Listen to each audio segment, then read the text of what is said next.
It's February 14th and a little bit of snow on the ground, and we're going to go squirrel hunting. I'm using a Browning Buckmark URX. It's a .22 caliber pistol, holds 10 rounds.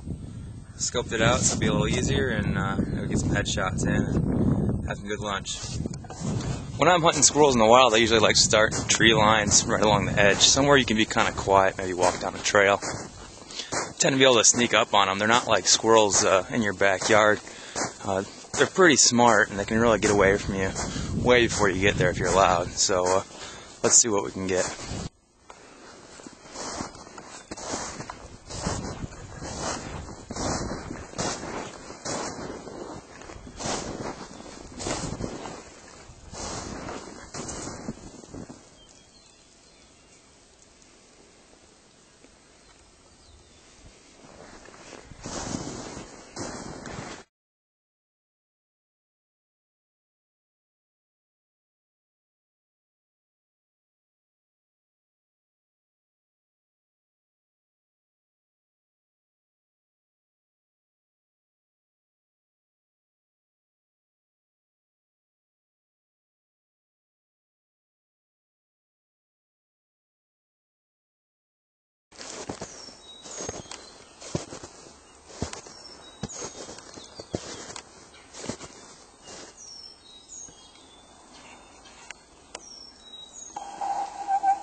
Well, no luck this morning. It's been about an hour and a half and walking through this property here, and the squirrels just aren't moving this morning. It happens. I still had a lot of fun.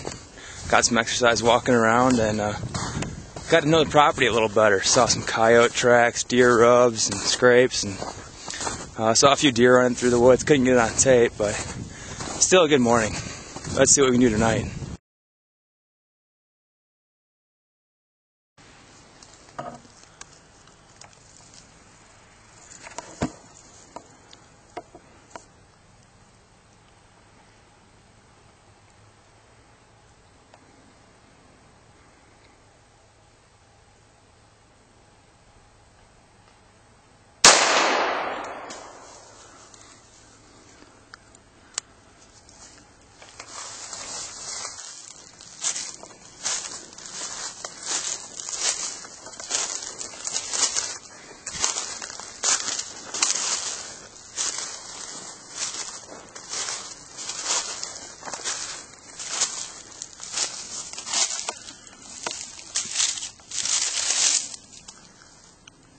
Now that you've got your squirrel, hopefully you had a headshot or somewhere that didn't hit the edible meat, because there's not too much edible meat on a squirrel. You're going to take your squirrel, get a knife that's fairly sharp. The sharper it is, the safer it's really going to be. You're going to take the squirrel, go down, look for its butthole, and you're going to cut straight across its butthole. You're going to slide it down to the sides, and you'll see the spine where it comes in. Scrape away on the spine, you'll see a white spot, and that's where the spine separates. Cut through there. Should be able to step on the tail, lift up on his hind legs, and it'll skin him. Sorry I had to cut away for a minute there. I had to step on a harder surface. It's kind of wet out, and if it's wet out, you can stand on a rock or something and get some leverage on the tail. So once I pulled the tail down, you can take your fingers and kind of work them in between his arms. Get the arms out. Try not to get too much hair on the meat. Work it on both sides. And then do the same with the legs. Keep the legs intact so you have something to hang it by. So now you get your squirrel on a nail so it's hung up. You can start gutting it out. And basically you want to make a slit with a thinner blade knife right down the stomach, but not too deep so you don't rupture anything inside and get a whole bunch of crap inside of your food there. You're going to split it down, and you're going to split along the sides here, because you're going to want all this back meat on the side here. If it's a male squirrel, you're going to want to cut its genitals and just throw them over the back there. After you got everything pulled down, these are all the guts down here, heart, liver, intestines. You're going to split the back here and look for where his hip is. And just split the hip. Once the hip's split, you should be able to just pull the rest of his intestines out.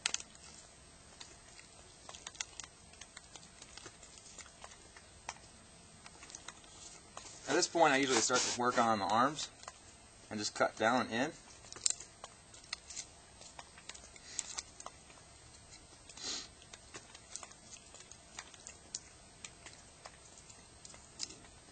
If you work both directions, they'll come out like this.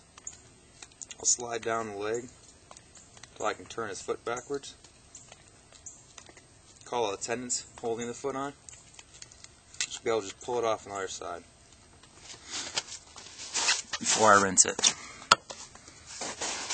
At this point, there's nothing on this side of the squirrel that we need, so we can get rid of all the guts. So I'll cut in right above his ribs. And I should just be able to twist, and it pulls off. You can throw this out into the wild, and other animals will eat it. To get the back meat off, I'm going to dig my finger into the side, right where his leg meets his body, and you feel a bone in there. Find the bone, cut to the inside, and then straight back against the leg. This will separate the leg very easily. Do the same thing on the other side. Now I have the back meat. The back meat I'm going to clean the same exact fashion with water and soak it in salt water. I have the back legs very similar to the front. You can turn, you can actually hear the tendons breaking, so we don't have to cut through them this time. Turn his arm backwards and pull. And there you are. You have the back leg.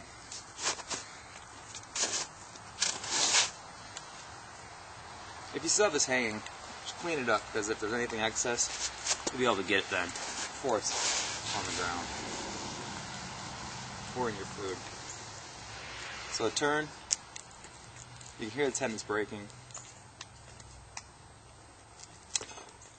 and there you are. Within a few minutes, you got a finished squirrel.